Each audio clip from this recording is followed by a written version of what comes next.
मुझे फंसाने की साजिश रची जा रही है, मुझे फंसाया जा रहा है, मुझे षड्यंत्र मेरे खिलाफ किया जा रहा है, मुझे जानबूझ के फंसा रहे हैं नरेंद्र मोदी, मुझे भाजपा फंसा रही है।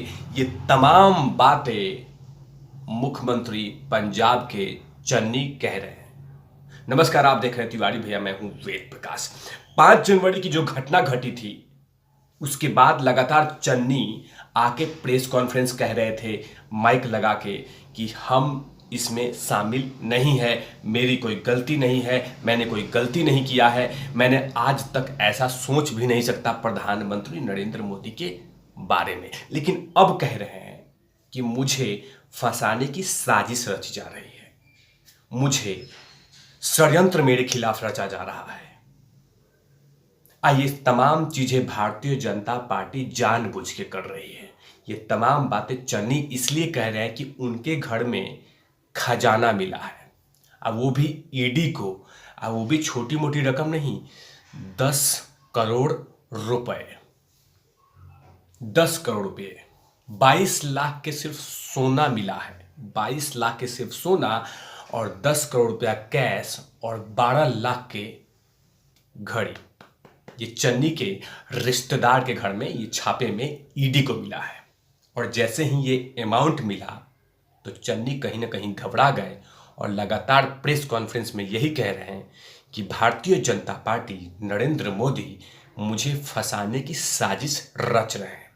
चलिए चन्नी जी, मान लेते हैं कि आपको भारतीय जनता पार्टी फंसा रही है 1 मिनट के लिए, लेकिन वो 10 करोड़ रुपए कैश और वो भी आपके रिश्तेदार के घर पे कहां से आया?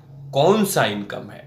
अगर ईडी ने कोई छापे मारे हैं, जो पैसे रिसीव किए हैं, जो प्राप्त किए हैं, वो पैसा छोटा मोटा नहीं, बकायदा 10 करोड़ रुपया कैश, 22 लाख का सोना और 12 लाख की घड़ी। जाहिर सी बात है वो तमाम डिटेल अब देने होंगे चन्नी के रिश्तेदार को, वो भी ईडी को। और जब जब ईडी किसी के ऊपर में छापे मारती है या समन देती है तो सीधा टारगेट यही होता है कि नरेंद्र मोदी ने किया है, अमित शाह ने किया है, बीजेपी ने किया है। लेकिन उस पैसे के बारे में वो कुछ भी नहीं कहते, क्योंकि जिस तरह से लगातार पंजाब के मुख्यमंत्री चन्नी के ऊपर में ये आरोप लगते रहे हैं कि खनन माफिया के साथ इनका संबंध है। ये लगातार विपक्ष के नेता ये कहते रहे हैं कि जो वहां पे खनन होता है उसमें तमाम चीजों में इनका कहीं ना कहीं किसी न किसी तरीके से इनका जोड़ है, और उसी को लेकर अब ईडी लगातार छापे मार रही है। और जो रिश्तेदार के घर से जो कुछ मिला है वो कहीं ना कहीं अब मिला गए हैं और कहे जा रहे हैं कि ये भारतीय जनता पार्टी जानबूझ के साजिश कर रही है। लेकिन आखिरकार क्या क्या चीजें मिला है? ईडी ने भारी मात्रा में कीमती सामान और नगदी 10 करोड़ रुपए, 21 लाख के सोना और 12 लाख के रोलेक्स घड़ी मिला है। ये छापेमारी में ईडी ने बताया कि एक आला अधिकारी ने बताया कि अवैध बालू खनन मामले में पिंजौर रॉयल्टी कंपनी और उनके रिश्तेदार धारकों, जिनमें कुदरत दीप सिंह, कंवर महिपीर सिंह, मनप्रीत सिंह, सुनील कुमार, भूपेंद्र सिंह हनी, संदीप कुमार और अन्य के ठिकानों पे छापे मारे गई है।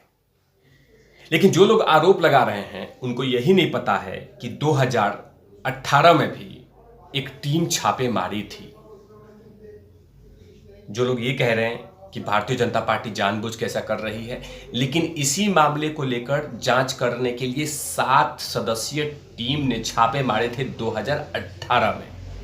लेकिन अब ये कहा जा रहा है कि ये तमाम चीजें नरेंद्र मोदी जानबूझ के कर रहे हैं। उनको कोई मेरे से दुश्मनी है, पर्सनल दुश्मनी निकाल रहे हैं, तभी तो चन्नी के ऊपर में अब ये मंडरा रहा है। लेकिन जैसे ही अब ईडी को और इनकम टैक्स को इतनी बड़ी रकम का इंफॉर्मेशन मिला है, जो जानकारी मिला है, अब कहीं ना कहीं पंजाब के मुख्यमंत्री पे शिकंजा कसता हुआ नजर आ रहा है। क्योंकि लगातार अब ईडी और इनकम टैक्स दोनों पूछताछ कर रही है और जानकारी निकालने की कोशिश कर रही है कि आखिरकार इतना बड़ा रकम कहां से आता है। कौन है सोर्सेस, कौन है संसाधन जो इतने पैसे आपको डिलीवर करते हैं, क्योंकि ईडी के मुताबिक छोटे छोटे बैग में इतने बड़े बड़े अमाउंट को सेटलमेंट किया गया था। अब ईडी को शक हो रहा है कि आखिरकार ये पैसे कहां से आते थे, कौन लाता था, कौन कौन देता था, इसमें किसकी किसकी हिस्सेदारी है, ये तमाम चीजें ईडी निकालना चाहती है। और जैसे ये तमाम कैश दिखे हैं, उसके बाद इनकम टैक्स डिपार्टमेंट यानी आयकर विभाग भी पूरी तरह से संलग्न हो गई है, खुशी मना रही है कि अब हम भी जांच करेंगे, हमें भी मौका मिला है। और इसके बाद आने वाले कुछ दिनों के बाद जो चन्नी हैं उनके लिए परेशानी का सबब बन सकता है, क्योंकि जो अमाउंट मिला है वो छोटा मोटा नहीं मिला है।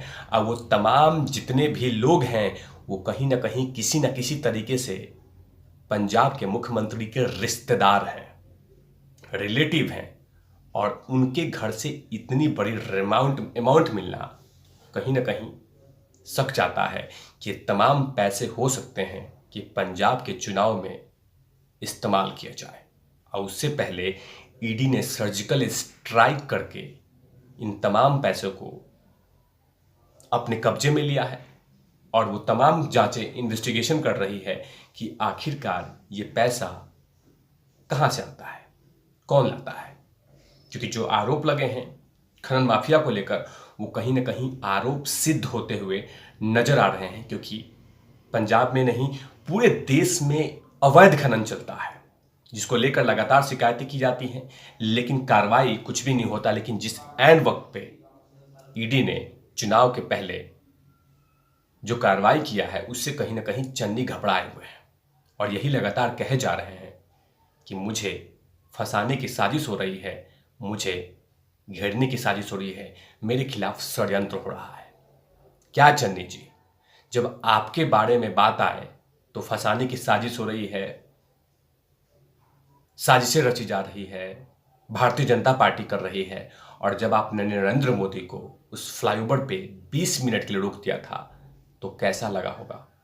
मैं बदले की भावना नहीं कहता हूं, ईडी ने अगर छापा मारे है तो कहीं ना कहीं उसके पास से इतनी बड़ी अमाउंट मिला है तभी उसने छापे मारे हैं, ऐसे नहीं। कहीं ना कहीं उसके पास कोई ठोस सबूत है तभी ईडी ने छापे मारे हैं, और इतनी भारी रकम में कैश मिली है तो कहीं ना कहीं ये एक केस बनता है, एक जांच बनता है कि आखिरकार कमाई के जरिया है वो कहीं ना कहीं बताना होगा।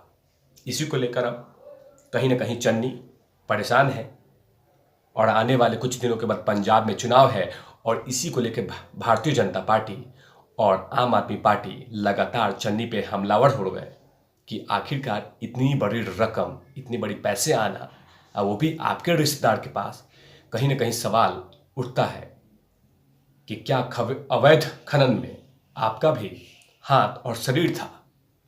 लेकिन ईडी अभी फिलहाल उनके रिश्तेदार से जांच कर रही है। कुछ दिन के बाद जैसे ही सबूत मिलते हैं तो कहीं ना कहीं चन्नी मुश्किलों में पड़ते हुए नजर आएंगे। तब तक के लिए आप देखते रहिए तिवारी भैया, मैं हूं वेद प्रकाश, कैमरामैन ध्रुव लाठी के साथ ओपन आउट लवीज।